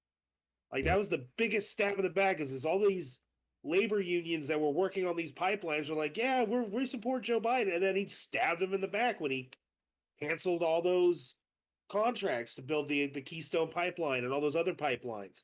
And then shut down all the oil shut down all the oil pumping, and then shut down the refineries. So funny enough, Ben, I actually was just on a podcast with a couple of Canadians on Twitter, and apparently Justin Trudeau had reversed the order of canceling pipelines and oil production in Canada, and then the United States government got involved and made sure it was impossible to be completed. Because again, the pipelines from Nord Stream coming up from the north down, such as like the Keystone, has to be started and ended in the United States. It goes through Canada, but if the United States is not on par to allow the end production result in the United States, they can't do anything anyway. And that happened last week. That's interesting too, because Trudeau is a World Economic Forum partner. Well, I think maybe he's a little bit more, even though I don't like him, I absolutely hate him. He's baby Castro. He may be a little bit more logical than the current administration we have in office. I think it's more of his own political desperation, combined with the fact that you got Biden, who's also World Economic Forum puppet, and all they got to do is send one of his crew up there to start making threats towards Trudeau, and then it gives the illusion that right, Canada tried to do something. We can always gripe and complain about the current economic situation, but we've got to get together also I mean, not only just with politics, we'd like to change the ones causing this mess, but we also need to be able to have, an ability to sustain ourselves in case that falls apart. And I guess that's where most of my energy has been focused. I agree with politics, but like I said, the production of biodiesel by independent farmers may end up saving us, on food supply in the future. So, do everything you can, I guess. I mean, I don't know where I'm going from here. Well, So stock up on canned food. Hey, Go ahead. you know what? Shutting down these pipelines and stopping production and stuff. I mean, I'm just wondering if it's mostly like the wildcat or oil companies that are going to suffer from these, and then your bigger oil companies will still be pumping at $4 a gallon. They'll make a ton of money, and when the other ones get pinched and go out of business, they swoop in and scoop them up. It's consolidation. Then right at Just the like what happened during beer flu. Yep. Well, it depends. Even the big corporations have been capped off. Like whatever they have that they're drilled in most of the 48 is it. That's it. Yep. Once they dry up, they can't move to a different site, even if it's 100 yards away. Yeah, but you know what? The bigger oil companies will survive it. And that's the point I'm making. Well, and if they're still the ones that are doing the producing, they're getting $4 a gallon now. You know what I'm saying? They're going to make a ton of money. The other ones are going to suffer. Like I said, then they'll move in and consolidate. You're seeing it happening just like with the real estate, man. BlackRock and who's the other company? I keep forgetting. Vanguard, yes. They swooped in and took, because a lot of people lost their jobs and stuff, and they couldn't pay their rent. And then the landlords, who got the loans on the houses or apartments, whatever, couldn't get their money to pay the banks or whatever. Like I said, you had the big companies survive it. They can take the hit. Well, and once they survive it, then they go in and swoop up. It's what's happening with oil too. And another thing, several years ago, a lot of the bigger oil companies started investing in water utilities, especially out west. Watch that. A few more years, you're going to be paying for water. I mean, look at what. Have a nice day. Good news. It depends on, so first off with the water thing, it's going to depend on what areas that the state controls the aquifers, which that's California. The state of California controls Nestle actually owns roughly, I believe, 60% of all aquifer water in California. Mm-hmm. So while Sacramento people are having to ration their showers, ration them watering their lawns, and not being able to wash their cars without facing stiff fines and penalties, Nestle's pumping all the water that you can go buy for $1.25 at a gas station. Yep. Also, hey, John wanted to say something. Go ahead, John. A couple things on the oil. I remember hearing back in the 40s and 50s, environmentalists and the biggest oil companies joined forces to say, these little guys that are out here drilling their own oil, and they were doing it privately and selling oil from their land, they're hurting the environment, and end up a lot of those, like Casey was talking about, a lot of those small oil companies disappeared because the oil companies and the environmentalists worked together, and all that did was eliminate all the competition for the big boys. On the water thing in California, I heard a very interesting stat today. California, of course, with the drought, and they got these auditors running around making sure you're not watering your lawn, washing your car. In order to save a species of, I think it's called smelt, it's a fish. Mm-hmm. California has pumped 1.6 trillions of gallons of water into the San Francisco Bay. Do you know how many smelt fish they found? They found 8 fish. It could have provided 6.4 million Californians with water for 6 years, and they pumped it into the ocean to save 8 freaking fish. Now, how retarded is that? They could have been, they could have been hey. magical fish or something. They could have, I was gonna add in there too. Go ahead. Something else about California. I was back when I was there a few years back. I was listening to a lot of local radio stations and stuff. Now, when I was talking about how a lot of the big oil companies are buying up water utilities, when you do the fracking process, what's the main thing you use to frack? Water. Exactly. And the thing is, like I said, when I was working out in California, out the Diablo Canyon nuclear plant, I was listening to a lot of local stations and stuff. And there's a lot of people, especially like farmers and stuff, next to where they're doing the fracking and everything. Their water tables would drop, and then their wells wouldn't, they couldn't get water through their wells anymore. That's because when they go to frack, they pull all that water up so they can use it in the fracking process. Because basically how it works is once they get the pipes down in there and stuff, they pump all the water through, and the water goes out, shoots out the pipes and everything. And it goes through all the fissures and stuff like that. And then it sweeps all that oil and water back in. And then they draw it all back in. And then what they'll do is they'll dig a giant pit or something, put a liner in it, and then they put all that waste water in there that's still got oil and stuff like that. Supposedly they clean that somehow and then return the water, but I don't. But basically what's doing is a lot of people, they were basically taking water from the people that for the wells and stuff like that. You literally had homesteaders and farmers who had wells at 75 to 150 feet that had plenty of water in them for decades. Yep. And all of a sudden, even the 150-foot wells weren't far enough to hit the water table.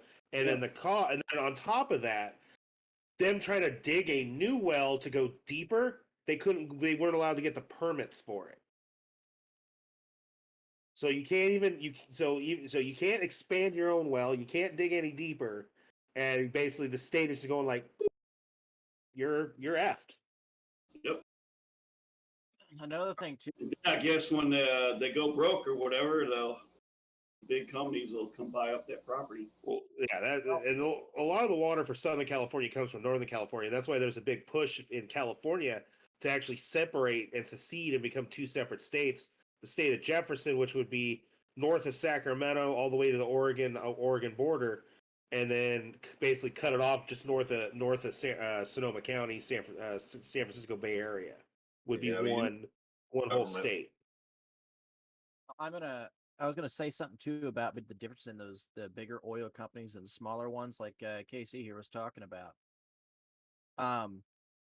When it comes to the situation surrounding this, just like BlackRock and just like the Vanguard, whatever the big real estate company is, the major oil companies are also World Economic Forum partners. So what's going to happen when they go for their big push? You're going to see those guys pull their stocks out.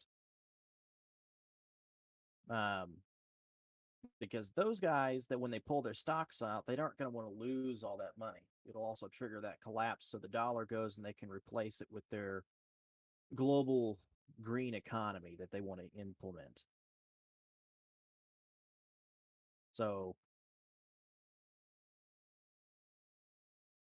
they're not necessarily gonna rule out the smaller ones. The smaller ones are going to fall, and then they're going to hold a monopoly, and then they're going to pull all the money for themselves, and then they're going to pull it out and let the system collapse around it. Oh, and another thing, we're talking about, how much water is used out there as far as, drilling for that oil and stuff. Something else that gets consumed a lot out there in a lot of those oil fields, drugs. Yep. And like I said, go back to SAPA, where a lot of these states were, like I said, I had one person telling me in one state where they were pushing a SAPA law, was telling me, well, we're not quite as corrupt as Kansas City and St. Louis and stuff like that. And I don't think these people realize how the state and the feds are like this in every state, especially a lot of these like Wild West states and stuff. We got all these rigs and stuff out, oil rigs and all the drilling and stuff going out there. Drugs is a big thing, man, that goes through those camps and stuff. And I'm telling you, that's why all these SAPA laws get shot down in places like Wyoming, South Dakota, and other stuff. It's just me talking. This is not Missouri Freedom Initiative, so this is my own opinion, I guess.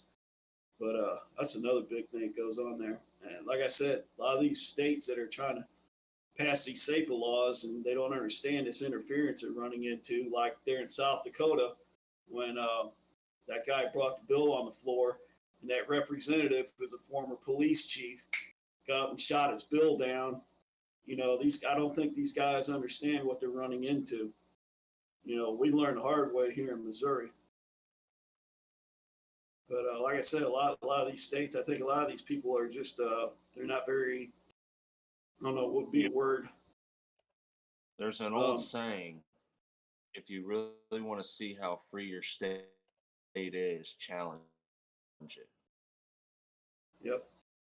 I think Watch a lot how of they these people react. in these states are like, oh, that stuff If doesn't they happen endorse here. Yeah, it does. liberty with it does, and it will. Everyone, you know, let's not, I mean, just go back in history, you know, back in 1992 or 93, you know, everyone's like, oh, well, Texas has got the freest gun laws in the world. Well, then why did Waco happen? You know, like I said, when you challenge an authority, you know, the only way to tell if you are a free country is when the authority either consents to the Become people dangerous. and given it, or tries to make it impossible or intimidates the people. Things like, Well, hey, you know, when we passed SEPA we're the here, land of the free. Well, you know, the First Amendment. Dude's cutting out. Oh, Yeah. I was just gonna say, you know, when you have a system of government that's intimidating school board meetings, you know, the First Amendment even clearly states that the right to express and say free speech is to not be intimidated from government. Well, when you've got a current policy of intimidation at school boards for people speaking up against, you know, whatever reason, you're not free. And the only reason they did that was because people were challenging certain policies given by the government. And just like with SEPA, as soon as the Missourian people started to enact policy federal government, we Dude's cutting out. watched how they reacted, and they reacted very angrily. So, and I truly believe that SEPA is the will of the Missourian. It is. You're cutting out really bad, man. Dude, Yeah, sorry, he's on a roll Charles. and you start cutting out. But yeah, get back on that SEPA thing. You know, when we passed that last year, what did the feds do? Turn right around, go to Sunrise Beach, and hit that dude at the gun shop. Man, Yeah. it's just like this. It's their way of trying to get back at us, try to punish us for passing legislation like that. And then, of course, yeah, all these prosecutors just hammer 666 and stuff like that. Yeah, we made some people upset. What it is it's intimidation, and just like people with Plocker, you know, he doesn't want us this again. He wants us to stop. He wants us to quit trying. He would love nothing more than us to get scared from intimidation and give up, or just think that it's all pointless and quit trying with new, you know, bills. Well, hey, they stopped ours, we stopped theirs. And then we're going to stop the one that stopped ours.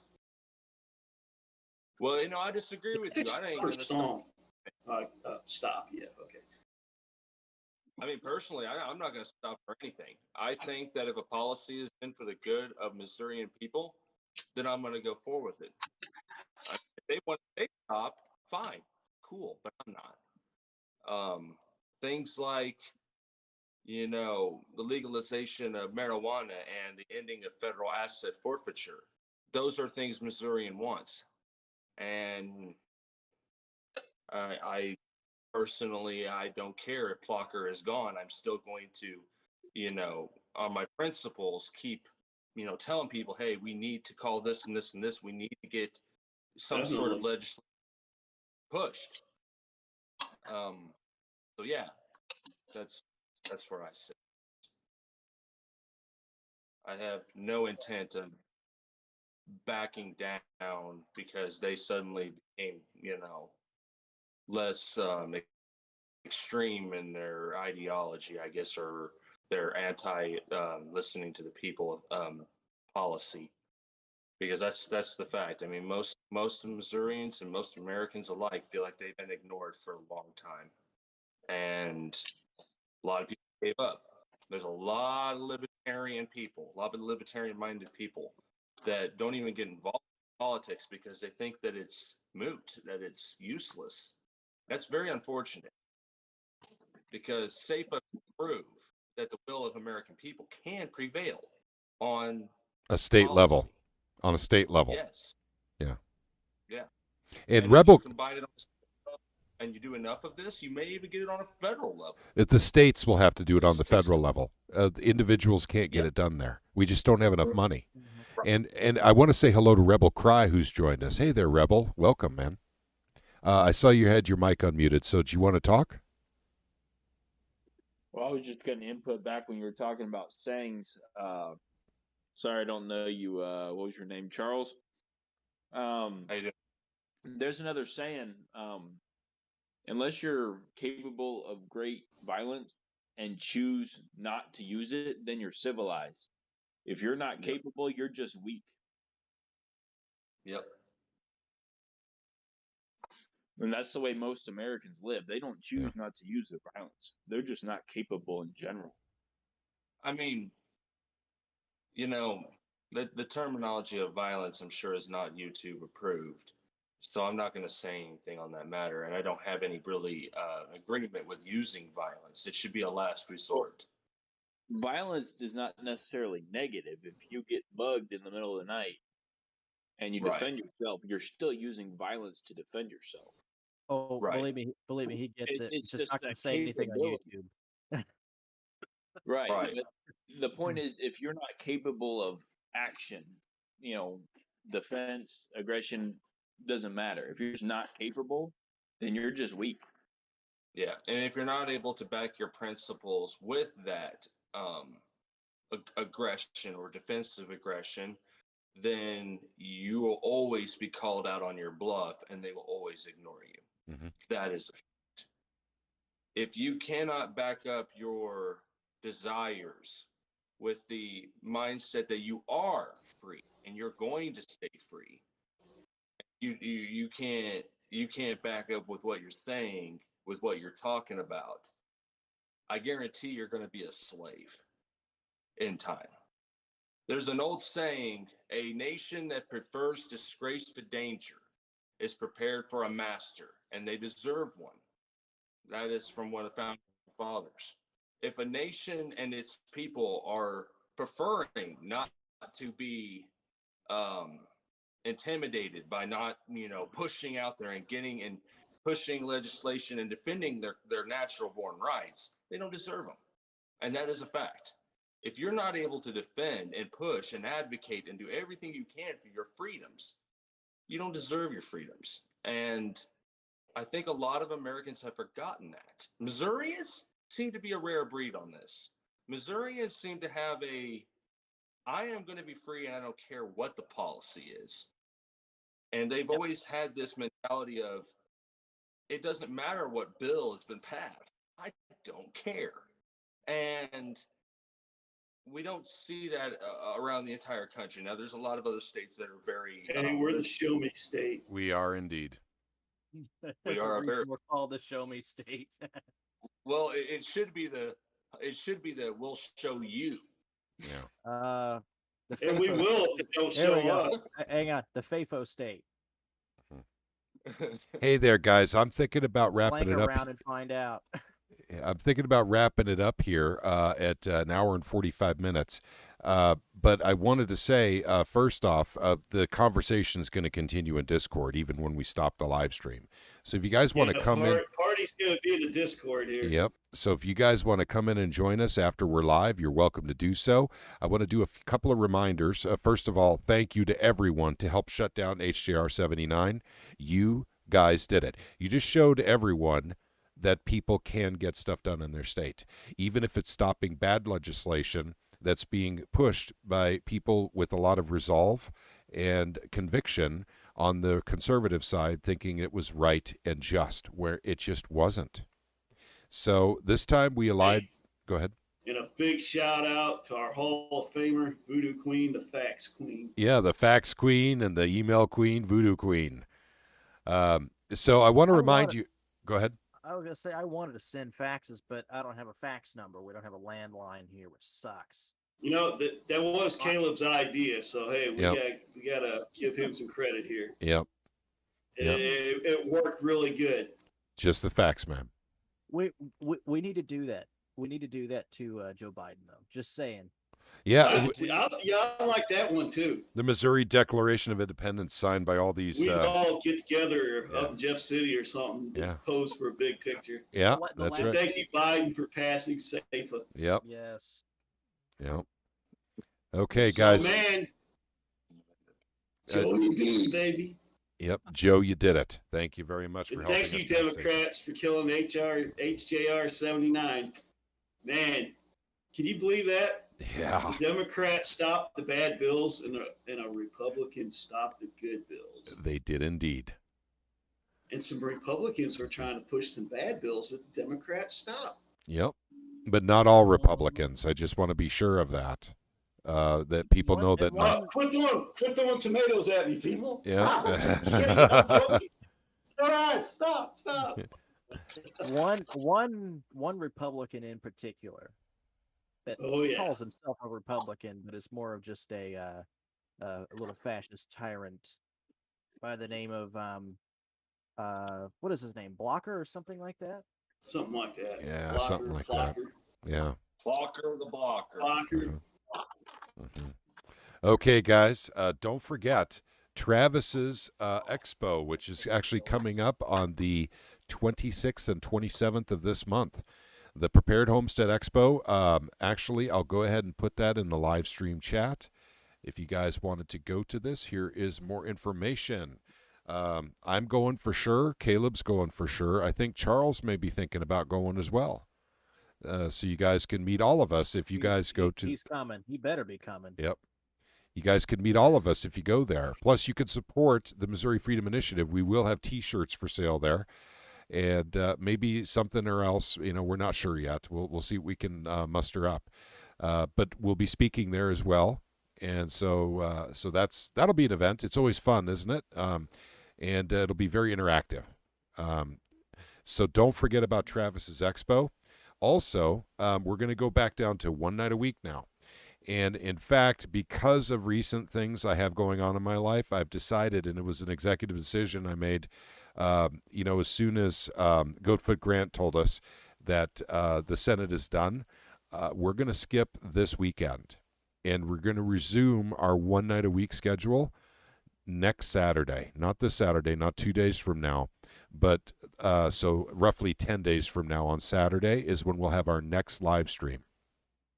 Are we handing out more silver? No, I don't think so. It's really hard for me to part with silver. I mean, it's just one of those things. It's like, giving away one of your kids or something. It's just, I can't do it, Are we talking about raffles? Yeah, silver coins.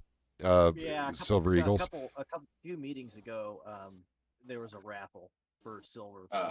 Yeah, it was actually, I think, last August, so it was quite a while ago. But it drew a lot of people into Travis's meeting. The expo, last I heard, there was over 600 RSVPs, and I got that number from Travis. I do believe that was roughly about 4 weeks ago, 4 weeks ago. So I'm sure that number has grown. So I know. Go ahead. What was it you said that he? What was it, like maybe 1,200 or something like that? Yeah, he's expecting a lot more. There's a lot of people who are just going to show up that aren't RSVPing. But the Missouri Freedom Initiative will be there. I know that a director from the Gun Owners of America, will be there, and other people too.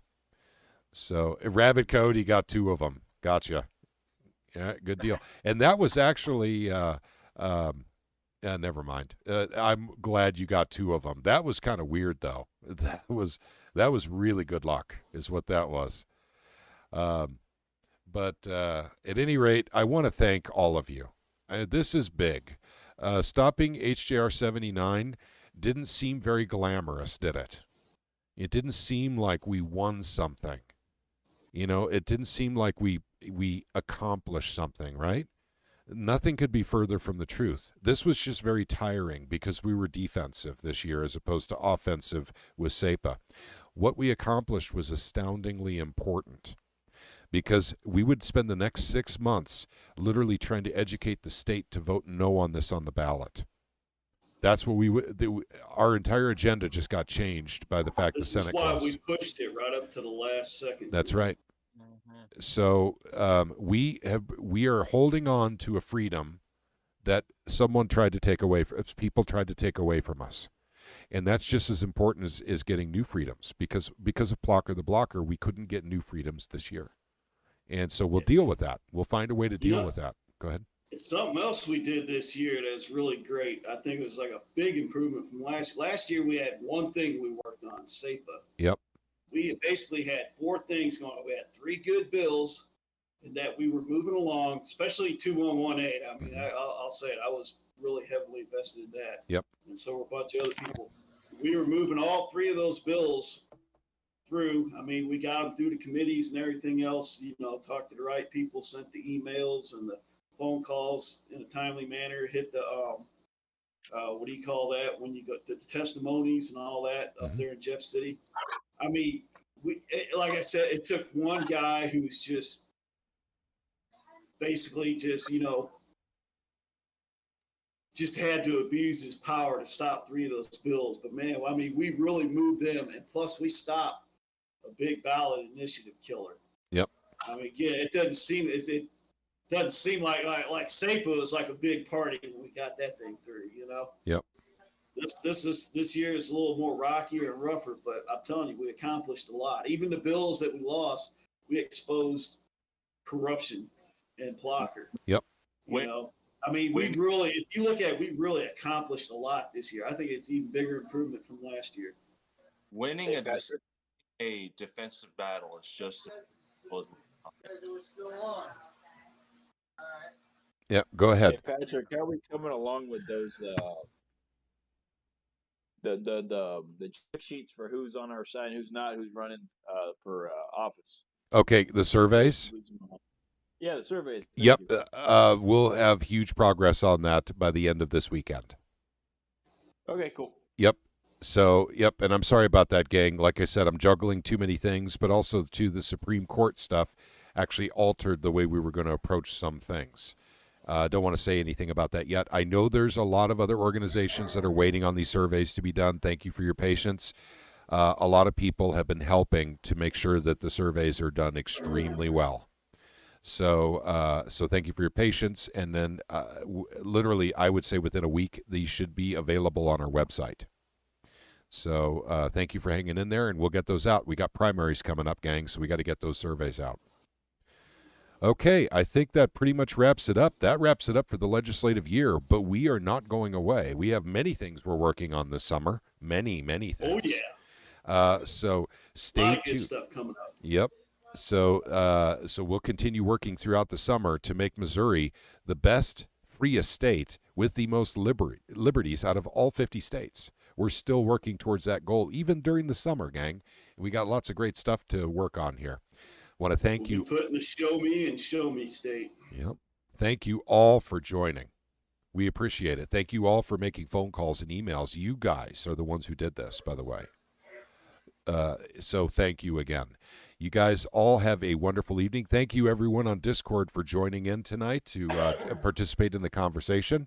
And remember, if you missed out on the conversation tonight, you're not dead in the water. Come on into the Discord. The water is warm. The conversation will continue, even though we stopped this live stream. The description, going to. Yep, description section down below. You'll find our Discord channel in there. If you don't already have, a thing to. I'd hate to pump Discord, gang, after what they did to me, but we are in Discord. You're welcome to join us. Anyone can come in. There's no restrictions. You guys all have a good night. May God bless each and every one of you. Go team. We did it. We defeated HJR 79. Take care, gang.